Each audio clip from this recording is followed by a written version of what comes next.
So, welcome everybody to the second session of the lightning talks. Day 2 out of 3. Can we get all the talks done, and why no?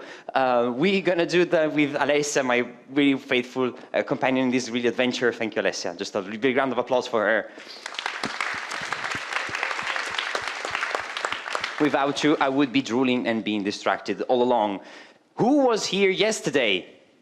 Sure hand. Oh, okay, you did like that. Thank you very, very much. Okay, so I can go much quicker on the explanation because we have just like, whatever, half an hour in total, and we already wasted like 5 minutes of those already. So, Lightning Talks the Italian way. We want to teach people that come to Italy for the first time how to do things properly in our country. Yesterday we did it with Emilia-Romagna and what comes from there. Remember that Emilia and Romagna are two different things. The same goes for Roma and Lazio, also for Firenze, in, out of the wall, etc., etc. We do it today with pizza, of course, and we hope that you learn how to understand how to behave when you get a pizza. Because in general, this is something that we don't want to do when you hang around. Average reaction to these kind of requests ranges from pure like Italianality, okay? Also to be more like a strong reaction that we hope you can avoid. Bear in mind, this is the context, this will become useful later. Lightning Talks. Who's the first Lightning Talks ever? Did anybody attend the Lightning Talk? Show how you appreciate those. Who attended the Lightning Talk already? Oh, come on guys, you need energy, you know how this works. 5 minutes, all topics, all feelings, or experiences. You can share anything that is compliant with the code of conduct that also lasts within 5 minutes. Otherwise, you will be interrupted by our faithful assistant. He came straight from Florence as well, unlike somebody else we know. But nevertheless, he will be there signaling you that the time is done.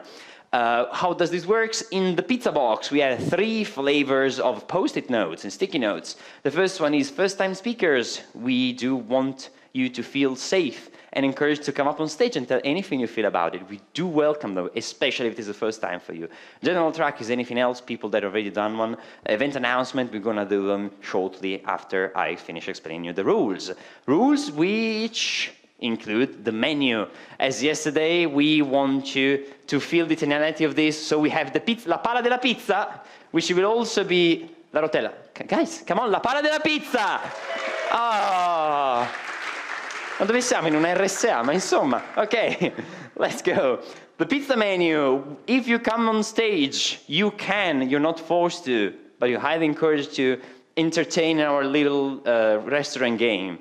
The game is you spin the wheel, you get a slice of pizza, and magical rules apply to your lightning talk. If you get the vanilla, good yet sublime pizza like Margherita, the original one, what happens when you take it and when you talk, you need to be Italian while you speak, okay? You need to be like, this is not cultural appropriation, okay? This is compliant, okay? You should be waving, you should be enthusiastic about life, you should be concerned, you should guide people towards what's happening with your hands, of course. But not only that. Second round, pizza alla bolognese, like Bologna is typical from here. It's not only the name of this, la mortadella, la mortazza, okay? It's really good. Last time we were in Florence, we had shrimps. Now we have something more local. And what's more local in Bologna than mortadella? One would say tortellini, one would say lasagna, one would say ragu, one would say passatelli, one would say whatever. No, we're not doing any of that. We're doing motor cars and motorbikes. Okay, oh, thank you very much. And so what happens if you pick the pizza con la Bologna? You will ride your flaming Ducati. Okay, so we kind of expect you to be driving around, guiding us on a tour through all of the emotion that you want to share with us within those narrow 5 minutes. Let's do the boring one. We all have to eat our veggies, right? Right? I know there's like fried stuff and all the tigelle and stuff like that in the menu, but still, like, pick one broccoli. If you pick it, we will be playing a game together because veggies are something we all have to do together once. So we quick bracket. We will choose one word before you start your lightning talks, and when everybody says, whenever the speaker says that word, everybody will quack. Okay, so for example, if the word is lightning talks and I say, oh, the lightning talks are so awesome. There we go, congratulations. They're really sharp today, okay, they like the game. Finally, we start going to the sector of, maybe not, right? Pizza. Pizza with bacon should be fine, but if you put BBQ sauce on top, that's a big no. Vabbè, okay. We don't, you might do that in Berlin, but we don't do it here, okay? Come on, my friend. So, and you will be visually impaired when you do the talk, right? Because this is a clearly syntax error, and we do not accept that in our sauces and on our pizzas. Finally, Oh. so the evil pizza, okay? If you spin this, you will only have 3 minutes. We were merciful, okay? You could just skip it for this one. Okay. Remember, be fun, have fun, be nice, be free not to play if you don't want to. So before we get ready, just to get up, I would like all the people that have an announcement for today to come up on stage so that you can share the upcoming PyCon events that are happening in the upcoming, there we go, month, weeks or so. And while they get ready, I will extract the first general track so you can get ready. Meta-euristica per le reti neurali, Luca Di Vita. Minchia. Luca? There, okay, getting ready. Okay. People on stage for the event announcement, please come. You have 1 minute. Welcome. You can go on, just tap it, yes, it will be already set up for you.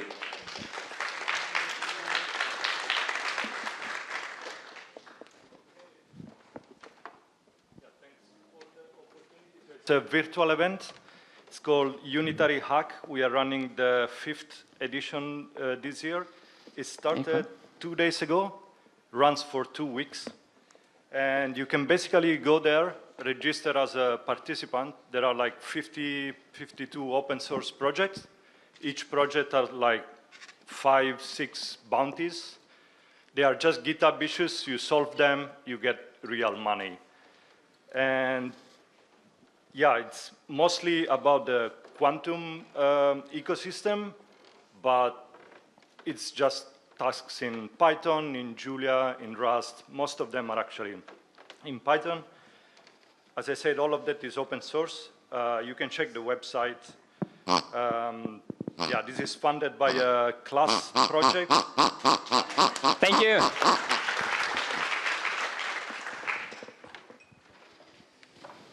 Hi everyone, can you hear me?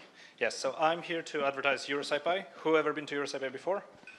Okay, it's a European scientific Python community conference. It's happening in Krakow in Poland this year in August 18 to 22nd. 2 days of tutorials, 2 days of talks, 1 day of sprints. Ticket sale is open and the Finid is also open until tomorrow, I believe. So if you want to apply, go to the website euroscipy.org.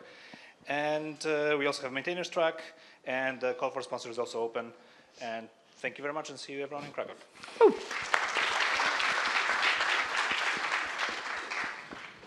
Again. Again, hi, yes. I am not an organizer, but I know this is happening again. It's coming back, PyCon UK, so if you're in surrounding areas, please maybe visit. It's in Manchester. They told me it's an amazing city. I have never been, but I recommend to do that. More information in that URL or the QR code. And another conference that I need to announce You again? is, yes, I have the 1 minute still. I have 1 more minute. Yes, you can. Why there was a, no joke. So PyCon Spain is happening this year in October in Seville. It's a beautiful city. It's not summer, so you will not die of heat. So it's a good thing. The CFP is still open. You still have time. Maybe you saw ideas and you want to submit something. You also have the option to get some tickets, and they told me they are still looking for a sponsor. So thank you very much.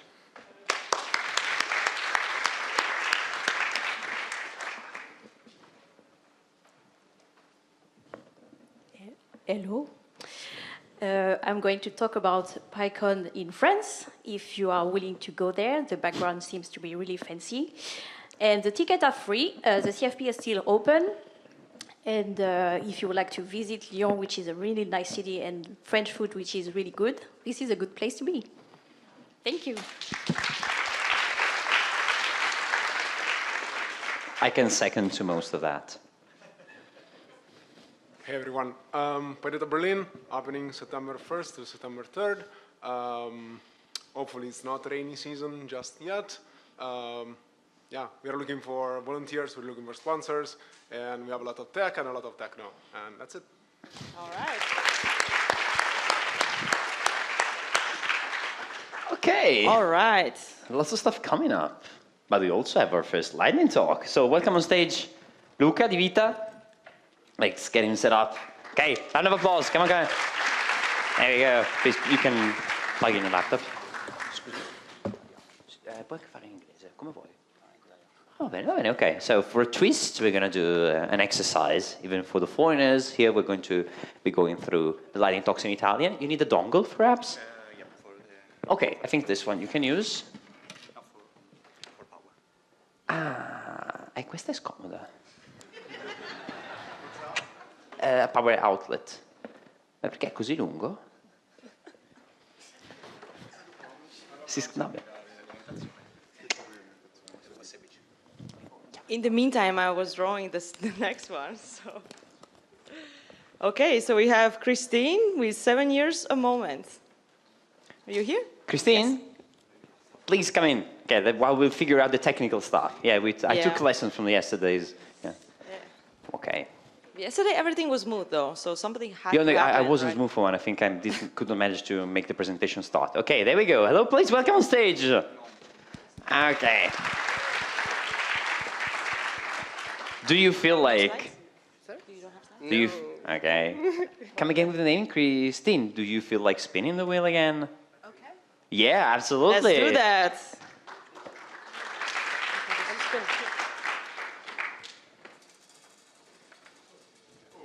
Ole, Margherita. The Margherita. Okay, let's give one more close.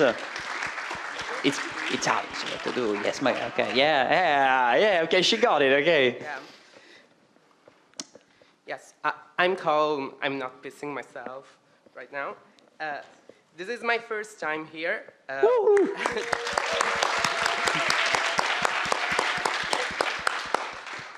Actually, my first time at any event of this kind.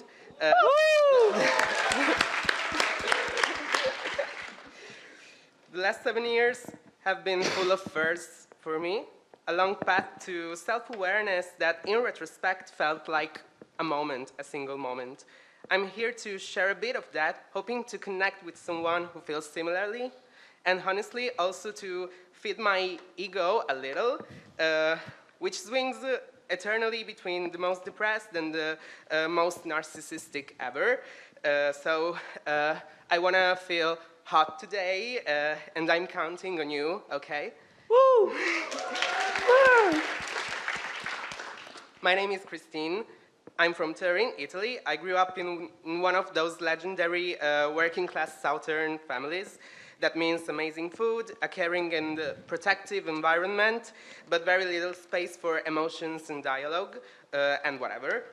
My family was progressive, but also rigid. There was a lot of suffering I had to unpack. In high school, things started, well, to be difficult, to feel horrible. I struggled with my image, with people, with math. I'm still not sure what was going on, but I know it was real. After a few young adult novel-style years, like interesting situation, but also literal danger, I got my diploma 2 years late. Then, in 2018, I left home. I think that was the start of the moment I was talking before. This was when I started feeling stuff, oscillating between days when I am the shit and days when I'm just feeling like shit. Leaving home was deep in the freezing water. I needed a job fast, and somehow I met my own requirement. I got one in a month. Unfortunately, it was in a call center. I worked there for 6.5 years. Tragic, but transformative. That job gave me economic independence at 22, which was huge after a very overprotected life. When I could finally afford it, I rented my first apartment alone and started therapy. That was a major turning point. As I told you, there was no space for all of that, so therapy taught me that I could speak, confront others, and confront myself. That same year, 2020, I also began my gender-affirming journey, another big jump. Transitioning comes with its own package, like there are a lot of benefits that come with being trans, except they are not really benefits. Being trans means asking yourself every day if there's going to be space for you in society. In Italy, if you rely on the public health system, it can feel like pausing your life and waiting indefinitely. I paused mine too, but not completely. I tried to do what I felt was sustainable for me. So I worked, I found stability, and kept trying to understand my womanhood. When I got a permanent contract about my first apartment, I was proud, but I was not fulfilled. Finally, starting hormone therapy made things more clear. I asked myself, at this point, what can I do to grow and evolve? That's when I tried Python, and from that day, the vortex just intensified. I was completely immersed. It was fun, hard, frustrating, but it didn't make me feel bad. For the first time in 15 years, I wanted to learn something. I had found a way, somehow, I had found a way to channel all that suffering into something possibly healthy and useful. After a couple of months of self-teaching, I got into a data engineering bootcamp funded by a nonprofit foundation, something I'm super proud of. That was full-time. I was still working my previous job and still dealing with everything. It was the most intense time of my life. After that experience, I found myself being in a whole new position. I was looking for a new job in tech, close to my 30s, as a trans woman. My life did a 180 in 7 years. In January, I asked for a grant to be here, and in the meantime, I landed my first job in the field, and now I'm even not a data engineer.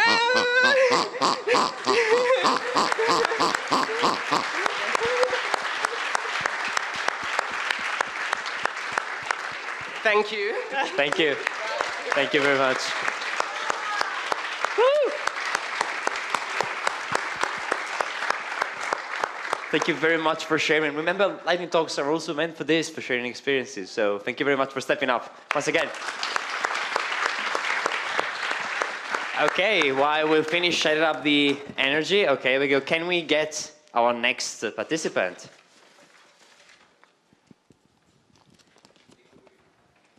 Messing up with AI, Lele. Oh, no, he's not there. Oh. Okay, where have he left? All right. Sorry. Then we get another one.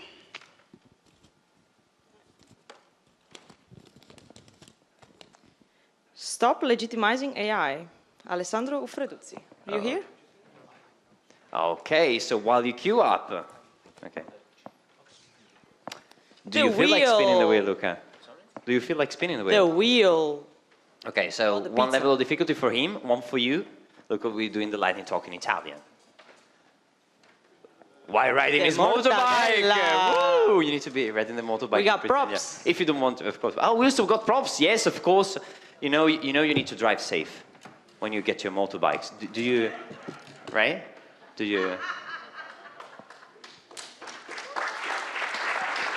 There we go. Do you have a license? No. Okay, whatever. Okay. Let's just pretend it's not like this, okay? And Okay, your time starts Rete Cristalli, now. Luca, welcome. Grazie. Allora, scusate per chi non capisce l'italiano, ma il talk sarà in italiano. Dunque, come dal titolo parlerò di come addestrare una rete neurale con un approccio metauristico, in particolare utilizzando il Crystal, che è appunto un algoritmo metauristico nato nel 2021, quindi relativamente nuovo nell'ambito, e si basa sul processo di formazione dei cristalli, perché per chi non lo sa, i cristalli si formano con un processo ottimo, cioè la struttura molecolare di un cristallo è ottima. Quindi l'algoritmo funziona in questo modo: si creano tanti cristalli grezzi, quindi tante strutture atomiche che non sono cristalli, e tra di loro si accoppiano e evolvono fino a formare dei veri e propri, fino a formare dei cristalli, cioè fino a raggiungere l'ottimo. È un algoritmo molto buono perché permette di ricercare sia globalmente sia localmente, quindi sia le soluzioni, diciamo, locali migliorano, e sia nel contempo si continua a cercare soluzioni in tutto lo spazio di soluzione per risolvere al meglio un problema. Stai guidando una moto, eh? Ah, ok, quindi devo... ok, scusate. Brum, brum. Brum, brum. Allora, perché perché ho utilizzato questo approccio piuttosto che la classica backpropagation? Prima di tutto perché la backpropagation c'è il rischio che vada in overfitting, cioè si adatti troppo all'addestramento, si adatti troppo ai dati all'addestramento, e questo è proprio un problema derivante dalla backpropagation. Poi per via della derivabilità, la backpropagation richiede che, richiede che la funzione di attivazione e la funzione di loss siano derivabili, e questo non è richiesto dall'approccio metauristico perché non usa delle derivate. E poi per i problemi di gradient vanishing ed explosion, cioè il gradiente si azzera, quindi la rete neurale non impara più nulla, o esplode, cioè i pesi sono talmente elevati che la rete neurale è instabile. E in più non permette una ricerca locale, una ricerca globale, cioè la backpropagation funziona solo sul locale e cerca di migliorare la soluzione. Come l'ho fatto? Ho implementato il Crystal. Qui sono i vari link a QR se volete vedere l'esperimento. Ho implementato il Crystal assegnandogli i pesi, quindi ogni elemento della popolazione dei cristalli è in realtà un set di pesi, e tra di loro diciamo, li ho fatti evolvere con l'approccio Crystal, e mi ha permesso quindi di arrivare al set di pesi che meglio risolveva il problema, e ha dato un buon risultato. Se volete vedere i risultati, ripeto, c'è il repository sia con il Crystal sia con il mio esperimento, e ne parlerò anche sul mio blog scrivendone un articolo. Grazie a tutti. Brum brum!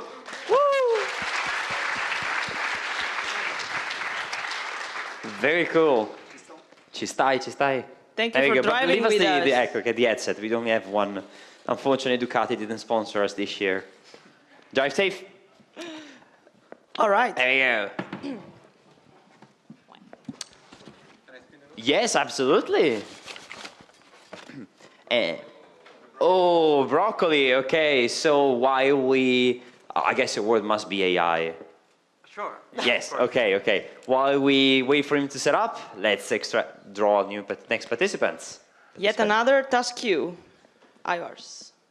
There we go. There we go. Okay. So I would say, if you're ready, 3, 2, 1, go. Okay, so hello everyone. My slides are going to be too long, so I'm going to skip some of them, but you can download them at the QR code that you can find. So, do you remember a time when you were excited by technology? I hope that you do if you're here. For me, it was at least 10 years ago that I last was excited by something. Usually these days when there's a new update, I feel dread. You may say that's me getting old, but actually I think it's capitalism's fault. Thank you. I didn't expect that. So I'm going to quickly run through the main topic, which is actually the tech bubbles of the last few years. So we had the slow database. Also, please give us the word crypto back. We want the word crypto back. And then we have Second Life, but for your work, Sona. That was terrible.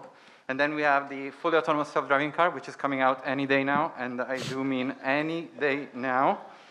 But then we got, finally we got Autocomplete++, also known as mansplaining as a service, also known as fully automated mass plagiarism, also known as a later reason to burn our planet, or the biggest tech bubble yet, which is, of course, generative AI. Quack! Finally. So can we stop, please, like with this whole bubble? Can we stop putting AI in our keyboard Quack. and putting AI in our mice? Just can we stop doing this? Obligatory disclaimer: not all machine learning.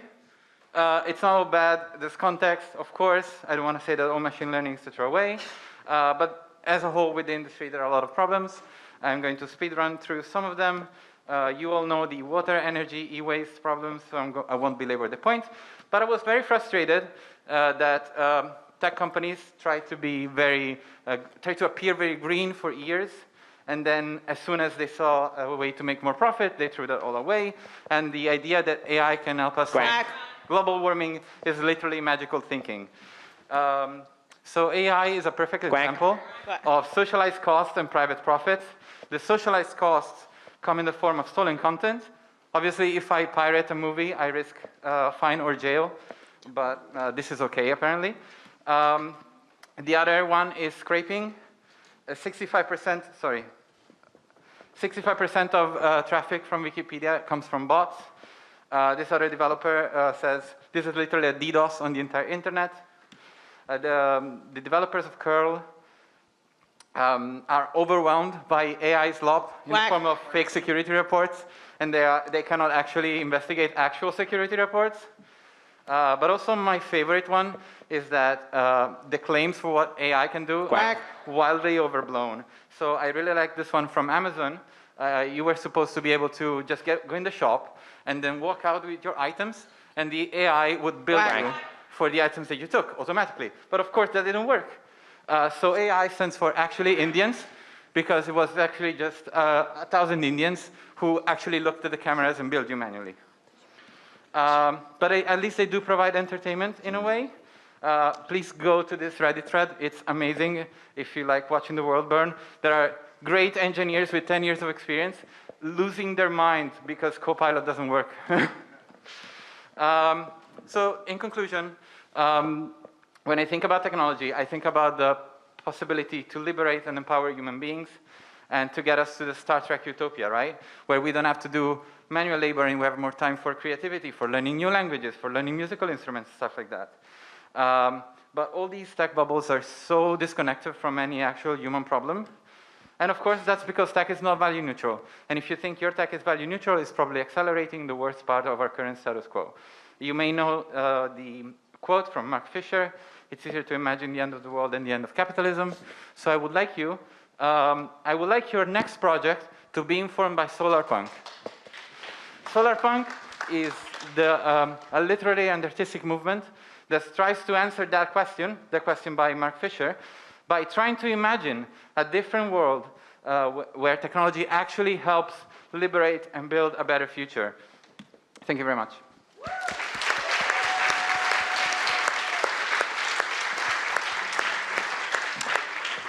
Thank you. Now I have to return my AI-powered toaster. Okay, coming up on stage and also spinning the wheel. Oh, feeling the challenge. 3 minutes for you. But this also might mean that we have time for one last participant. Yeah, I think so. Okay. I see the faces, but now it's done. As my revenge, I will do another talk here with a different topic. Okay, so the last one for today is... The historical must sing about winning technology and their human impact. Sarah. You here? Yes, yeah. Please, welcome on stage. Oh, queuing up. Okay, so... 3 minutes. There you go. So this is a Solve Me challenge from this paged out edition #1. So we have a Python code that works like this, and we have to provide solution to make this code work and print out the solved without crashing. So in fact, there is such solution, and it's kind of easy, so it fits in a single screen. If I format it, is it easier? No?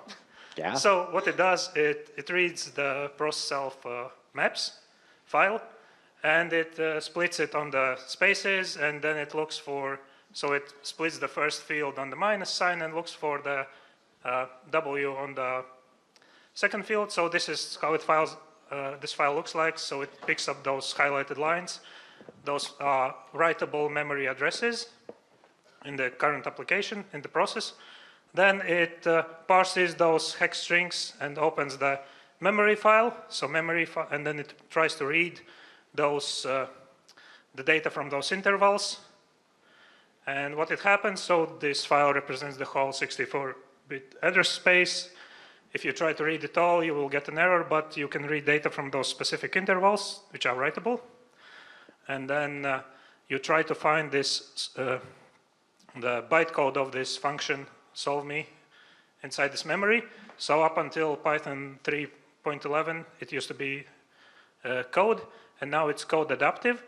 But yeah, so it tries to find it, and when it finds it, then it overwrites something with those 4 bytes, 09. So what it is. So this is the code. So this is the bytecode, and if you look at the offset 18, there's the instruction which loads the result and then jumps if this result is false. So it could also do that on this part, but that's not interesting. So it overrides those with NOP, so no operation. And as the result, code looks like this, and it works. So that's it. Wow. 2 minutes 15. That's exactly how I would have done it. Thank you for it. Okay, last of today's. I can spin it for you. Do you trust me? Okay. So much. And it's the veggie again. Oh. So what's gonna the word be about? Let's see the title. You can choose a word for us to quack at. No, come on, don't make it too simple. Oh. The historical message about winning technology. Technology could be. Technology. Okay, let's go for technology. Technology. Quack. Okay, we're ready. Let's go.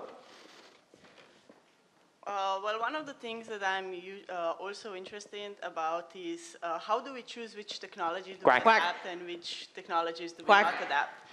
Because, for example, if we did a different turn in some place, maybe we wouldn't be burning the planet right now. And recently, somebody told me about the Luddites trials. Do you know who they are? You know, the people that broke the machines because they didn't agree with that. And it's really interesting because when you hear it for, it's like they were anti-technology. And then you go more and it's like, well, they didn't like their like working environments, which is also true. But then it's also like there was such a pushback against that because the biggest push for that was during the Napoleon. And the government of Britain really, really didn't want a revolution. So in the 1820, they had a trial where they decided that they're going to make the best case possible to execute the most amount of people, which was still in double digits, to say the message that fighting against what we consider progress, it's not okay. And it's really interesting reading about it, because one person was convicted of stealing food, but because they were also assumed that they participated in the breaking of the machines, they still counted as that one. And it's really interesting because what's frustrating is because if you look at the economics of the steam machine, which at that time were coal and later oil, we actually did have a solution that was economically cheaper, and that was water. The problem with water was 2 pounds. You were location dependent, which means you actually had to take a better care of workers, and they couldn't be you know, like pieces that you can just replace it when you look it down. And people that actually choose water did have a bit better environment for the workers. They paid them more, they had more breaks, they provided houses and so on, but since that was like the start of the Victorian era, they also had some weird rules of like no alcohol and things like that. And some people didn't like it, and that's why they ran away. And it was interesting because that was like an economical push of why we should have steam engines and why we have an oil-based economy these days. Because when technology is really superior and it doesn't actually have any negative, like when we went from mechanical and electronic calculators, the switch basically happened in a matter of a year and 2, and the entire industry collapsed, and we just replaced them because there was no negative. So it's really interesting to see when people have to push for the technology, why they're pushing it. And yeah, as the previous talk about the solar punk said, I also think that generative AI is one technology somebody is pushing for some very specific reasons. Thanks. Nice. Thank you very much. It was a really deep session, okay, today. Really heartfelt. So in case you want to tease your brain more, I guess, don't forget they have a 5:30 in the keynote room, the quiz, the Python quiz. Yes, well, not an all-arounder quiz, just Python, okay, just Python quiz, okay. But so now coffee first. think that's yes, more important. before we no? leave you to fold the coffee break, I want to keep them here a bit more so that the coffee ends also for them, not for me. I remind you that tomorrow we have the last session of the lightning talks. Okay. All people will not be called. We will call you tomorrow. Hopefully. Fingers crossed. I can't promise this. Thank you very much. See you tomorrow. Enjoy the pub quiz. Enjoy the keynote.